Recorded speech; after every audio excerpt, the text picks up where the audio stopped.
In the dead of night, everybody in the house ran outside. Some stumbled over one another, some cried, some screamed prayers into the dark, but none of them dared to go back in, because something in that room was calling. Something in that house wanted blood. Something in that house had finally returned for revenge.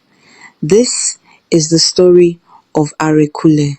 Long before fear swallowed his mansion, before his name became a warning whispered by old women to stubborn children, Arekule had once been an ordinary man from a quiet village.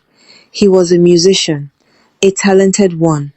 He played the talking drum and local instruments at weddings, naming ceremonies, festivals, and funerals. When his hands moved, even the tired found reason to dance. When he sang, sorrow paused to listen, but talent did not feed his home. Arekule was poor. He lived in a small mud house with his wife, Morenike, and their 2 children. The roof leaked whenever the rain was heavy. On some nights, the family ate only once. On other nights, Morenike would pretend she was not hungry so the children could have her share. Arekule saw this, and each time he saw it, something tore inside him. What pained him most was not that he was poor. It was that he was gifted and still poor. He had watched lesser musicians rise. He had watched men with half his talent travel to bigger towns, wear expensive clothes, build fine houses, and return during festivals with pride shining on their faces. People praised them. Elders honored them. Women looked at them with admiration. But Arekule remained in the same place, beating the same old drum, carrying the same quiet shame in his chest. He wanted more, and sometimes want is the first door evil knocks on. One fateful day, Arekule was invited to play at a burial ceremony in a neighboring village. It was a grand event for an old chief. There was palm wine, roasted meat, dancers, mourners, praise singers, and enough noise to shake the trees. Arekule played with everything inside him. He struck the drums until sweat ran down his face like rain. The crowd cheered him louder than they ever had before. Men tossed small money at his feet. Women nodded in approval. Even older musicians glanced his way with surprise. That night, for the first time in a long while, Arekule felt important. But by the time the burial party ended, it was already very late. The moon hung low. The roads were empty. The bush path leading back to his village was dangerous at night, and he was too tired to carry all his equipment home. So he decided to sleep at the party ground and leave at first light. People were scattered all around, asleep on raffia mats and benches, their bodies heavy with drink and exhaustion. Arekule laid down beside his instruments and shut his eyes. For some time he slept. Then he heard it, a voice, soft, thin, calling his name. Arekule. His eyes opened slowly. The firewood embers nearby had almost died. The night was colder now. He sat up and looked around. Everyone else seemed asleep. Then the voice came again. Arekule. This time it sounded closer. He stood. His heart told him to lie back down. But something else, stronger than sense, stronger than fear, pulled at him. It was as if invisible fingers had reached into his chest and taken hold of his will. He picked up a lantern, But before he could light it, the wind blew across his hand. The flame refused to catch. The voice called again, and Arekule followed. He left the party ground and walked into the darkness, past the last hut, past the footpath, past the trees that marked the end of the village. The deeper he went, the quieter the night became. Even the crickets seemed to hold their breath. Then he realized where he was, the graveyard. He stopped so suddenly that his feet dragged against the sand. The village graveyard was not a place anyone entered carelessly, least of all at night. Even in daylight, people walked past it quickly. The graves were old, some sunken, some cracked, some marked only by broken stones and forgotten names. It was a place where silence did not feel empty. It felt occupied. The voice no longer called. Instead, he saw it, a drum, lying on the bare earth between two graves. It was beautiful and terrible at the same time. Its wood was dark and polished, like it had never known dust. The leather skin over it looked strangely fresh. It seemed to breathe under the moonlight. Arekule stared at it. He should have turned and fled, but hunger, ambition, and curiosity tied his feet to the ground. Slowly, trembling, he bent and touched the drum. The moment his fingers rested on it, a cold wind rose from nowhere, and a girl appeared before him. Arekule staggered backward. She looked young, perhaps no older than 18, dressed in white cloth, stained at the edges with earth. Her face was beautiful, but too pale. Her eyes were empty like abandoned wells. And though her hair moved with the wind, her feet did not touch the ground. She smiled. "I knew you would come for it," she said. Her voice was gentle, but something under it sounded broken. "I knew someone would play for me again." Arekule tried to speak, but no words came. The girl tilted her head. "Do not be afraid." But fear had already swallowed him. He opened his mouth again. Who are you?" The girl's smile deepened, and for a moment sadness passed over her face like a shadow. "I am the one forgotten by the living and rejected by the dead. I am the one whose cry still sits under this soil. I am the one who waits." She looked at the drum in his hands. "That drum belongs to me. But I can give it to you." Arekule swallowed. She stepped closer without walking. "Each time you play this drum, people will love your music. Your talent will rise beyond others. Rich men will call you. Great women will honor you. Your name will travel beyond your village. You will become wealthy, famous, desired, respected." Everything Arekule had secretly longed for stood in front of him, wrapped in one offer. His breathing became uneven.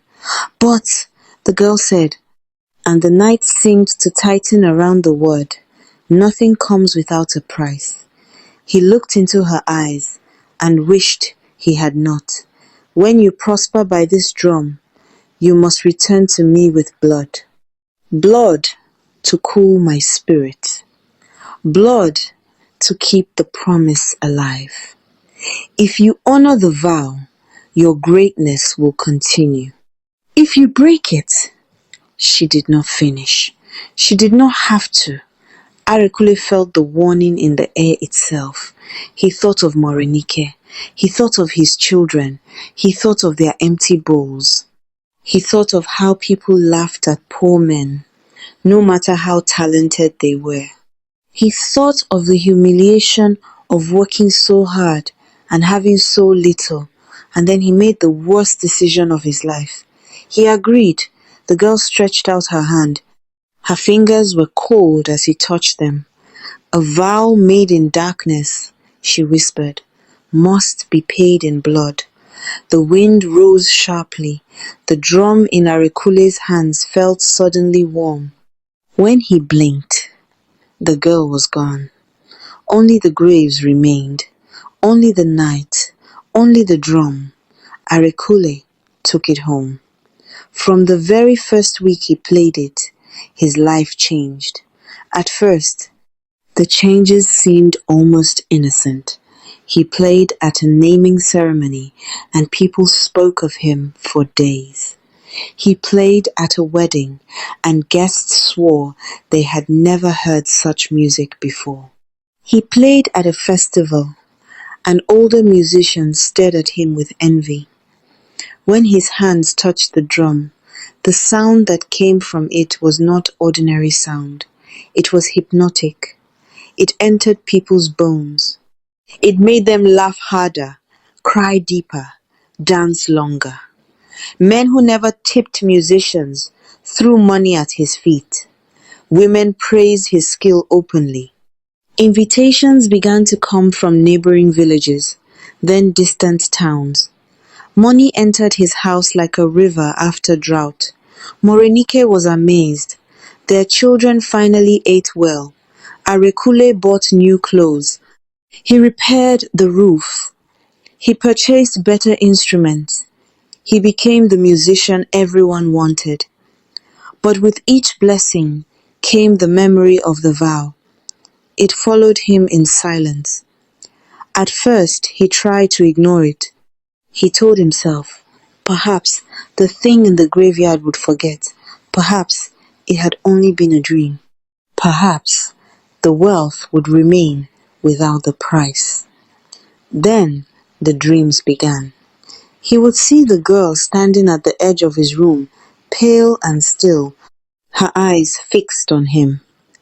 "Bring what you promised." The first time he woke from that dream, his whole body was wet with sweat. The second time, he found red footprints on the floor outside his room that vanished before sunrise. The third time, his youngest child woke, screaming that a woman with no feet was standing near the doorway. Arekule knew then that the vow was real. Fear took hold of him, but greed held tighter. He did not want to lose what he had gained, so he fulfilled the first vow. That was the night the last piece of his innocence died. No one in the village knew exactly what happened. Only that a child disappeared. Only that the mother screamed until her voice turned to ash. Only that Arekule vanished that same night and returned before dawn, silent and shaken, refusing to meet anyone's eyes at the graveyard. The girl had been waiting. The wind had circled them like witnesses, and when the offering was made, the earth itself seemed to sigh. After that night, Arekule's rise became unstoppable. He played before chiefs. He played before wealthy traders. His fame spread farther than he had ever imagined. More money came, more praise came, more envy came. Then the girl returned for the second vow. Again he paid, then the third. Each time, Arekule told himself it would be the last.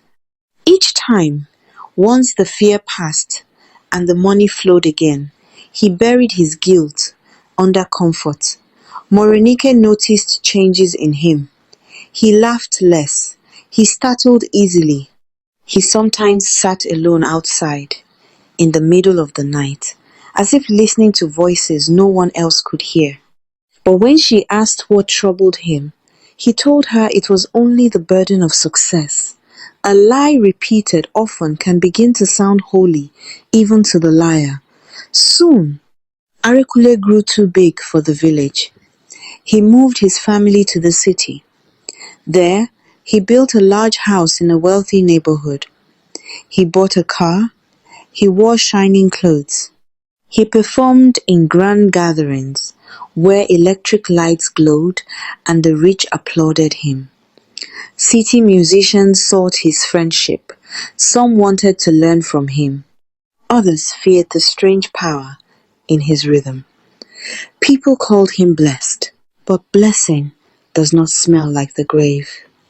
The city changed him. Distance made him bold. He began to forget the trembling fear of the graveyard, the cold hand of the girl, the graves watching in silence. He told himself the old life was behind him. He was no longer that desperate village man. He was important now, untouchable, and worst of all, he began to feel entitled to the wealth, as though he had earned it cleanly. The girl became hungry. At first, she visited only in dreams. He would see her standing in the corner of his room, her white cloth trailing mud across his polished floor. "You have not returned." Then her voice grew harsher. "You feast while I starve." Then came the final warning. "If you do not come to me, I will come to you." Arekule woke shouting. Morenike held him and asked what he saw, but he pushed her away so violently that she hit the wall. The children began to cry. He looked at his family, his real family, the people who believed he had built their comfort with honest labor and shame, rose inside him like poison. But still he did not confess. Instead, he sought power, dark power. He traveled quietly to an old palace outside the city, a place known for secrets people discussed only in whispers. There lived men who claimed they could bind wandering spirits, lock them away, silence them, bury them deeper than graves. Arekule went to them at night. He told them nothing of the blood he had given, nothing of the lives that had vanished. He spoke only of a spirit disturbing his sleep and threatening his home. The men listened. Their faces remained unreadable. One of them, old and thin with eyes like dying fire, said to him, "A spirit that has eaten with you cannot be driven away like a stranger." But Arekule insisted. He paid heavily. Rituals were performed in hidden chambers. Strange powders were burned. Words were spoken over calabashes. A carved box, wrapped in red cloth, was prepared, and one night, when the girl appeared again in his dream and reached for his throat, Arekule followed the instructions he had been given. He called her name inside the circle. He offered false surrender, and when she came near, the ritual trapped her. He heard her scream. It was not the scream of a woman. It was the scream of something starved, betrayed, and ancient. The carved box shook so violently that blood ran from Arekule's nose and ears. The air in the room turned black for one terrible moment. Then it was done. The spirit had been locked away, or so he believed. After that, peace returned. No more dreams, no more whispers, no more muddy footprints. Years passed. Arekule enjoyed his wealth without disturbance. He became bigger than ever. His songs played in markets, buses, weddings, and village squares. People called him a legend. Younger musicians copied his style. His children grew up in luxury. Morenike, though still troubled by the darkness she sensed in her husband, thanked God that whatever haunted him seemed to be gone. But evil does not disappear because it becomes quiet. It waits, it watches, it remembers. Years later, the old palace that had helped Arekule bind the spirit fell into ruin. The men who performed the ritual died one by one under strange circumstances. One was found muttering to unseen voices. One walked into a river at dawn and never returned. One clawed at his own skin before the end. The box that held the spirit was forgotten in a cracked underground room beneath collapsing walls. Then one rainy season, the palace broke open. Part of the earth sank. Workers clearing the ruins found ancient objects buried beneath the stones. Among them was the carved box wrapped in faded red cloth. One young man, ignorant and curious, opened it. The wind changed. Birds fell from the sky, and somewhere far away, in a mansion filled with light and laughter, Arekule paused in the middle of his meal, dropped his spoon, and felt cold fingers run across the back of his neck. She was free. The signs began slowly. A cracked mirror in the guest room, the sudden smell of wet earth in dry weather, drum beats at midnight, though no one was playing. Morenike heard anklets moving down the hallway when everyone else was asleep. Their oldest daughter swore she saw a woman in white, standing beside the staircase, staring at her with a smile that did not belong to the living. One of the housemaids resigned after 3 days, saying she heard a girl singing from inside the walls. Arekule knew. He knew before anyone else. And this time, there was no palace, no hidden ritual, no confident lie he could hide behind. The spirit no longer wanted payment. She wanted revenge. Her hunger had grown beyond blood. She wanted ruin. At first, she attacked only his sleep. Arekule woke each night gasping, feeling fingers close around his throat.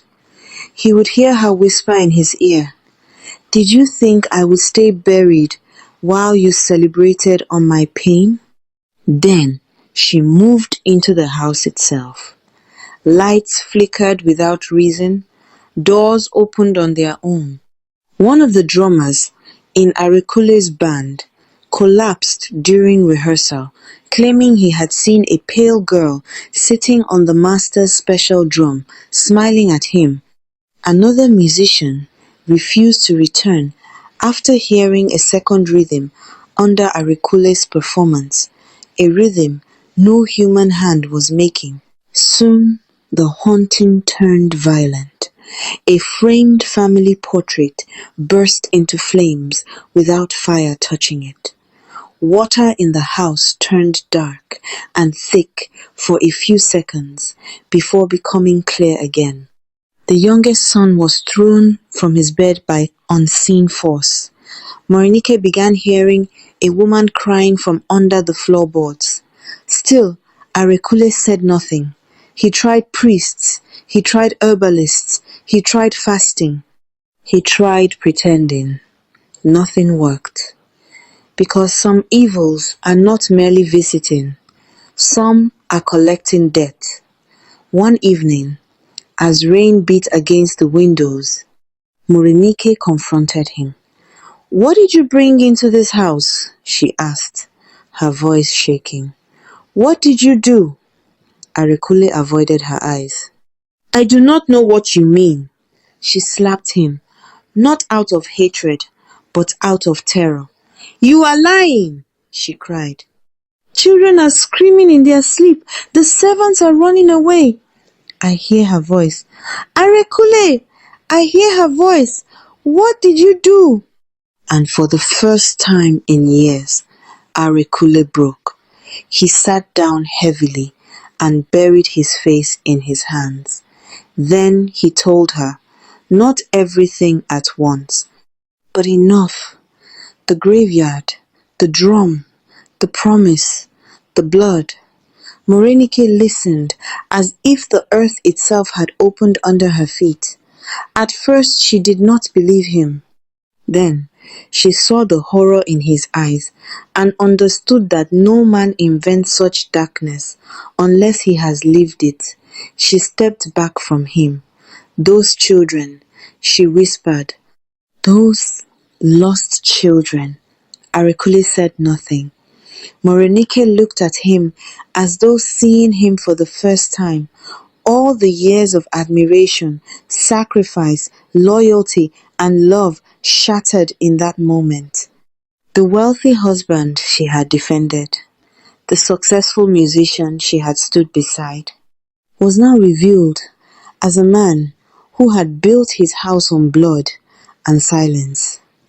She began to cry, not loudly, not dramatically, just the broken crying of a woman who realizes her life has been sharing a bed with evil.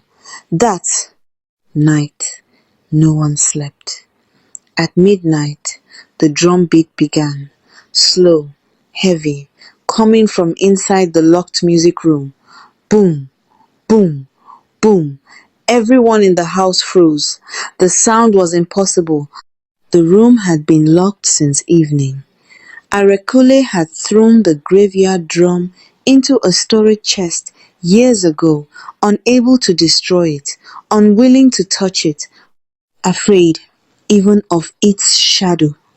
The drum beat continued. Then a woman's voice started singing softly with it. The children screamed. Servants ran. Morenike grabbed the youngest child. Arekule stood rooted to the floor, his skin turning cold. The singing became laughter, and then the locked door burst open. The music room was dark, yet something white moved inside it. Everybody in the house ran out. They were scared to go in. Something in that room was calling. Something in that house wanted blood. Something in that house was seeking revenge.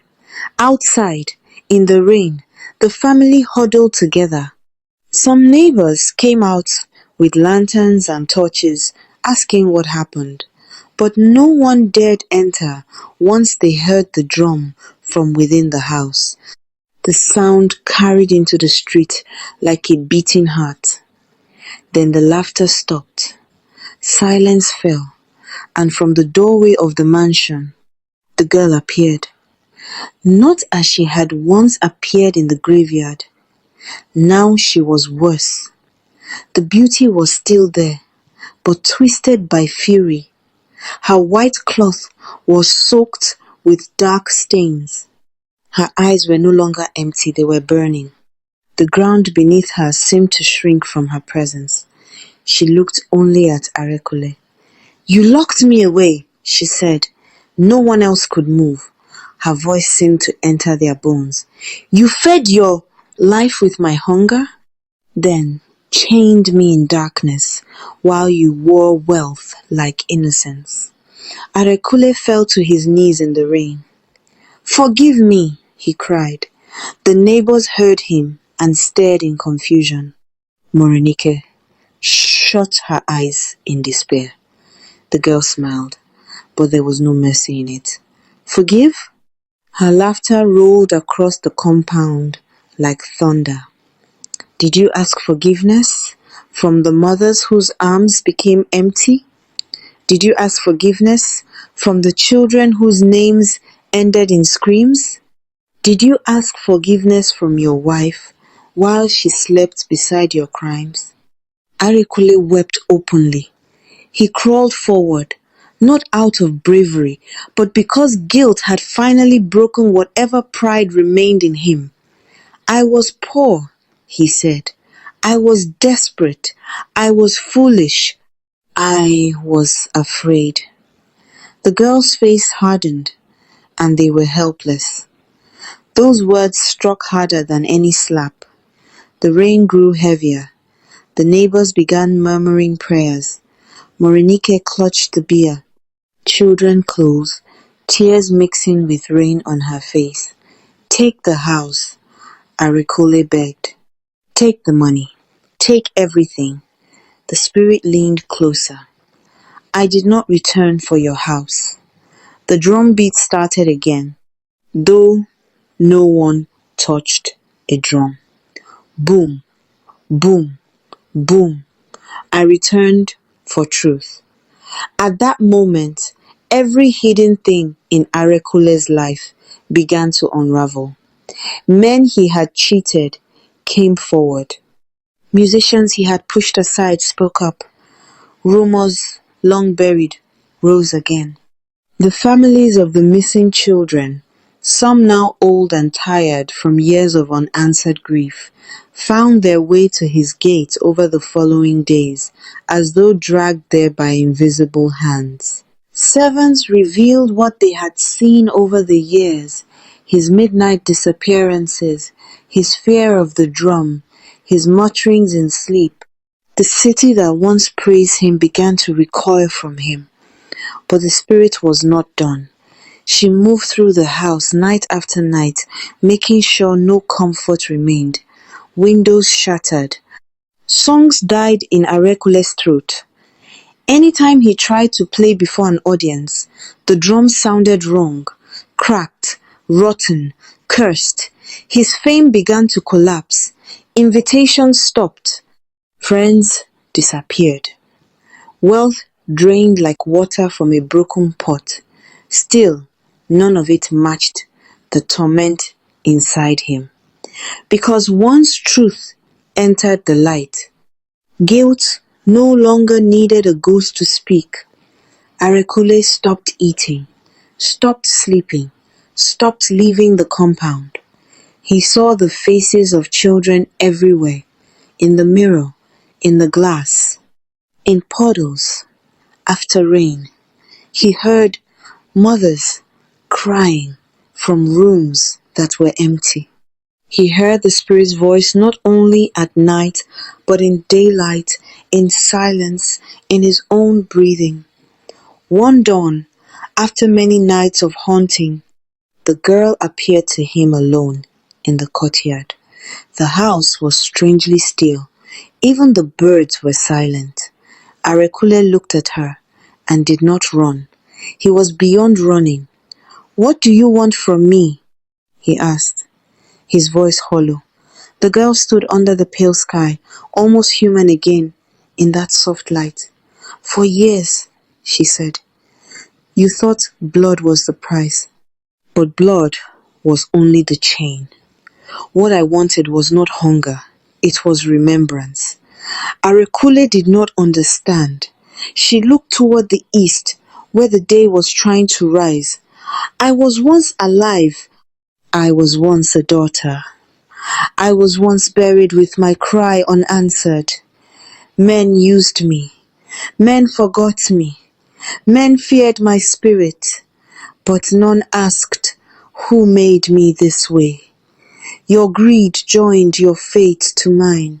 Through you, my pain multiplied."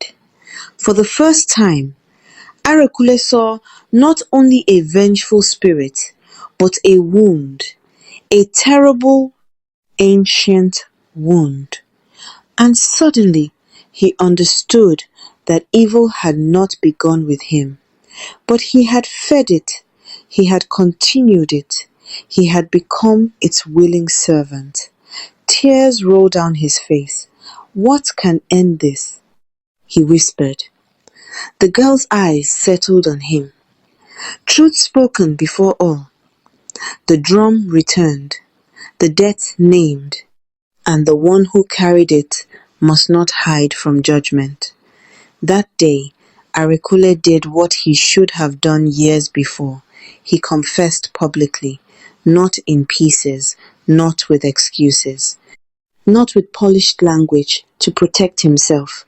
He confessed everything: the graveyard, the bargain, the offerings, the lies, the binding of the spirit, the years of stolen comfort. The city listened in shock.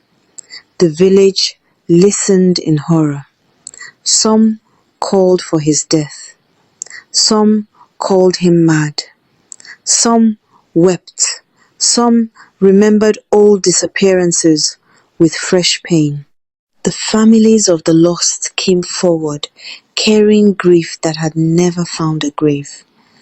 Morenike stood far from him, her children beside her, looking like people who no longer knew the man at the center of their ruin.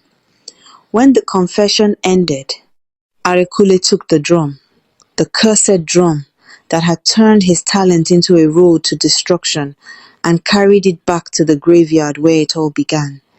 People followed at a distance. No one wanted to come too close. The graveyard was as silent as before. Arekule laid the drum between the old graves. The girl appeared. This time, there was no fury in her face, only exhaustion, only ancient sorrow. Will it end now? Arekule asked. She looked at him for a long time. For me, she said softly, perhaps. Then her eyes darkened. For you, judgment has only begun. The wind rose. The drum split on its own with a sound like a scream. The sky turned suddenly cold, and the girl vanished. What happened to Arekule after that depends on who tells the story. Some say he died there in the graveyard before sunset, his heart unable to carry the weight of his own sins. Some say he lived, but never sang again, wandering like a broken shell of the man he used to be. Some say every wealth he gathered disappeared, and he spent the rest of his days among the poor, nameless and haunted, until grief finally finished what fear began. But everyone agrees on one thing. The house never became normal again. Even after it was abandoned, people passing by at night claimed they heard drumming from one locked room. Families who tried to move in later left before dawn, swearing a woman in white stood at the foot of their bed asking, "What price would you pay to become great?" And the old people in the village still warn the young, not every gift is a blessing. Not every open door is meant to be entered. There are powers that answer quickly, but they do not give freely. They lend. And when they come back to collect, they do not ask twice. So when you hear a voice calling your name in the night, from the bush, from the graveyard, from the place people fear to mention, do not answer. Because some callings are not meant to lead you to greatness. Some callings lead only to blood. And revenge always remembers the way home. Thanks for watching.